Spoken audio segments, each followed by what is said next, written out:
Assalamualaikum warahmatullahi wabarakatuh. Firstly, let me introduce our group. My name is Aisyah Fitra Maliani as the first presenter. The second is Nurul Anissa Poliseri, and the last is Izzatul Jannah. So, our topic is about meaning and context. In this topic, we are going to talk about 7 steps of how the non-literal meaning can be understood in the way their speaker intended them. The first step is conversational maxims. Conversational maxims are the sequence of rules which are used in the conversation, so the objective of the conversation will be understood well. There are 3 maxims in the conversational maxims. The first one is maxims of quantity. In the maxims of quantity, there are 2 rules.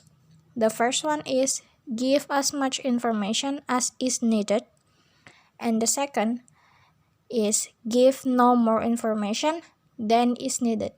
These 2 rules means the speaker should give sufficient information, because if the speaker gives too much information, it will confuse the listener to understand the speaker's intended.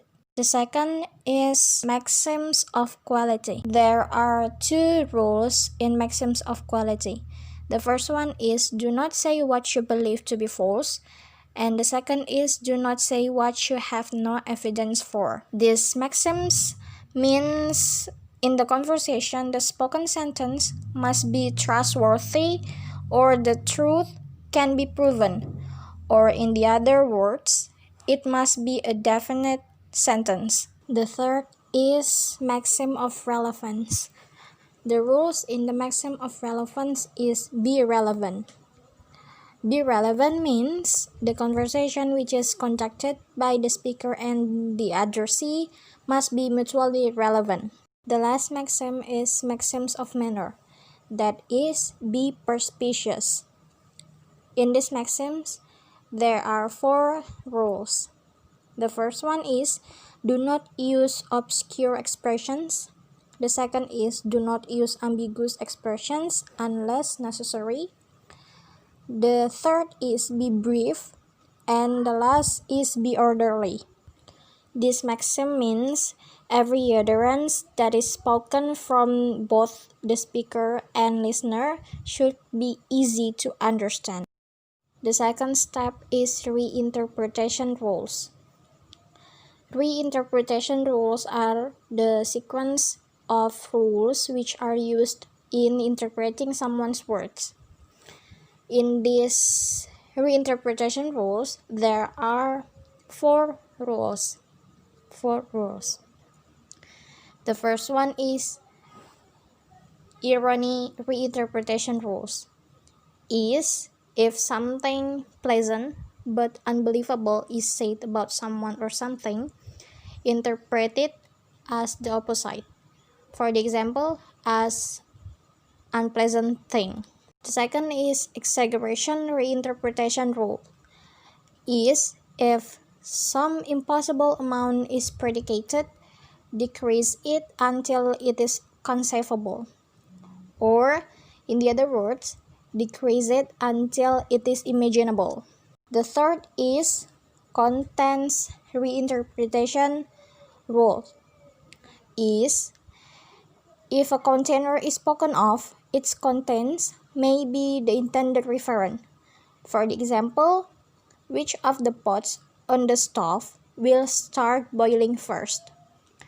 The word boiling refers to the food on the pots because the pots cannot boil, but their contents can.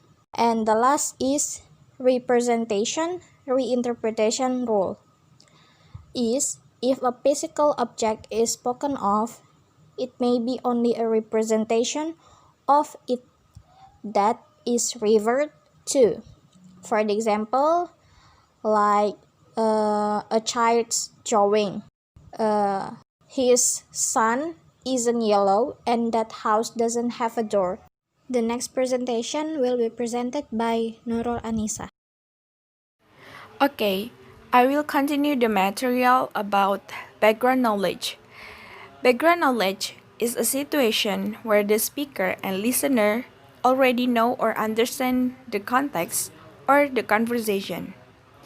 Another general way in which sentence can carry hidden meaning is by making use of facts that the speaker can presume the addressee to know, sometimes called shared knowledge. One common way to do this is to use a definite marker like the or a topic marker with no previous mention of the noun. As we can see in the screen, for example, we went on picnic yesterday, but there wasn't ice for the beer. This forces the listener to find what the speaker is referring to. But since it was not mentioned, he is forced to search his background knowledge to find a script for picnics. An American will find one to the effect that picnics include beer, hot dogs or hamburgers, and baseball or football. These scripts are pieces of knowledge about a culture. Okay, the next slide is about speech acts.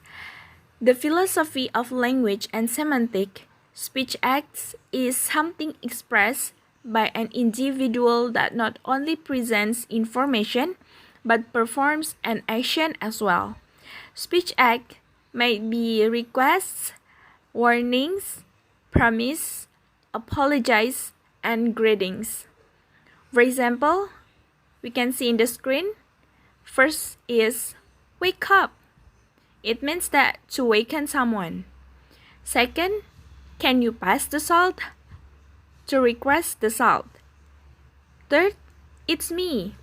To show one's identity by voice quality. The last, come on. To express disbelief. Speech acts are commonplace in everyday interactions and are important for communication as well as present in many different contexts. Example, you are fired. Express both the employment status of the individual in questions as well as the action by which said person's employment is ended. And the second, well, would you listen to that? Acts as a questions requesting that a listener had what is being said by the speaker, but also as an exclamation of disbelief or shock. Okay, my name is Izzatul Jannah and I will continue the next material about meaning and context. So the next material is performative markers. So what is that? So for simple definition of performative markers, that is language or words with special markers. Usually the performative markers located in the end of the sentence or word. For example, we can see in the screen, focus on the underlined word. The underlined word can indicate the meaning of the context itself by using performative markers. So the first is question sentence. Will you be here tomorrow? Next is statement sentence. You will be here tomorrow. And the last is comment sentence. You be here tomorrow. Okay.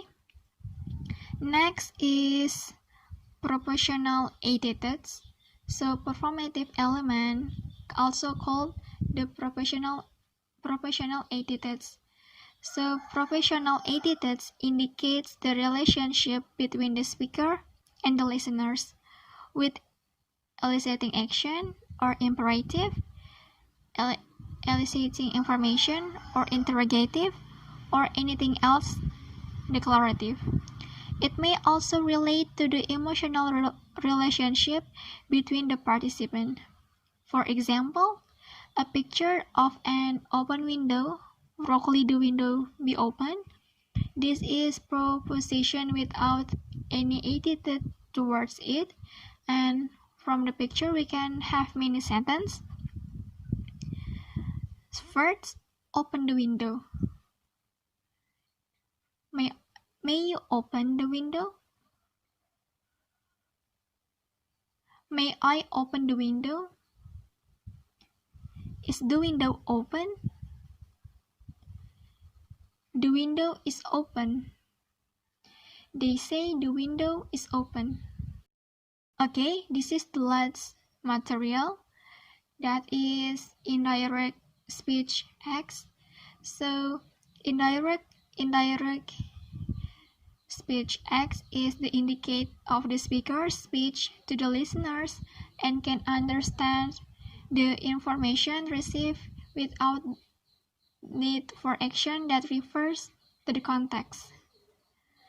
For example, is intonation when delivering the speech, or when we're talking with our friends and we have some